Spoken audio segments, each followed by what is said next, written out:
On peut accoucher naturellement partout, mais c'est beaucoup plus simple à la maison. Parce que quand tu vas accoucher naturellement, il va falloir que ton bain hormonal soit au top. Et qu'est-ce que ça veut dire, un bain hormonal au top? Ça veut dire que tu vas bien produire toute une série d'hormones, dont la fameuse ocytocine, l'hormone de l'amour, qui va donner des contractions régulières et surtout des contractions qui vont être efficaces.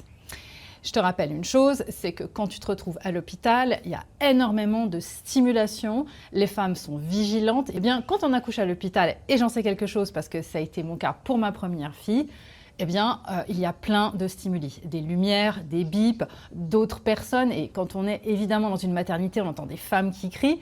Moi, je me souviens pour ma première fille, donc je voulais accoucher naturellement, le plus naturellement possible. Et j'avais prévu d'accoucher dans une salle nature à la maternité de Genève, en Suisse. Je me suis retrouvée dans la salle nature avec justement les machines, le monitoring, tout plein de sons que je ne comprenais pas, qui m'ont quand même mis en vigilance, même si je ne me sentais pas stressée sur le moment. Au bout d'un moment, je commençais à entendre même des femmes qui criaient dans d'autres pièces.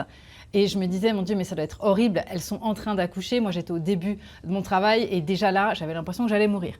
Donc tout ça pour te dire que quand tu te retrouves à l'hôpital, toutes ces petites choses-là, même si tu n'as pas l'impression, toi, d'être stressée, ça va agir sur ton cerveau archaïque. Et le cerveau archaïque, je montre là derrière parce que c'est plus ou moins là où il se trouve, contrairement à notre cerveau évolué qui est juste là devant, eh bien, c'est lui qui va donner le rythme pour l'accouchement. Okay, c'est lui le chef d'orchestre. Et si lui, il est en état d'alerte parce qu'il a l'impression qu'il y a des problèmes partout à gérer ou il y a même des dangers en fait pour ton bébé, puisqu'on est quand même aujourd'hui dans une civilisation très technologique et on pense qu'on est très évolué, mais en fait, ton cerveau là derrière qui va gérer ton accouchement, lui, il est encore à l'époque des cavernes. Et donc pour lui, c'est simple, il va considérer qu'il peut y avoir des dangers si ton bébé il sort dans un environnement où il y a des prédateurs.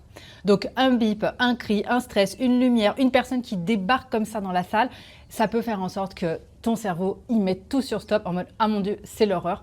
Il va falloir arrêter. Et ça, ce sont les hormones du stress, adrénaline et toutes les catécholamines. Donc ça veut dire quoi? Ça veut dire que ton col, soit il ne va pas se dilater et du coup tes contractions vont se transformer en contractures, ou alors tout simplement tes contractions, elles vont s'arrêter. Donc premier point important, savoir que le bain hormonal doit être préservé. Pour qu'il soit préservé, il ne faut pas qu'il y ait de stress autour de toi et d'accoucher à l'hôpital peut causer plus de stress pour la maman.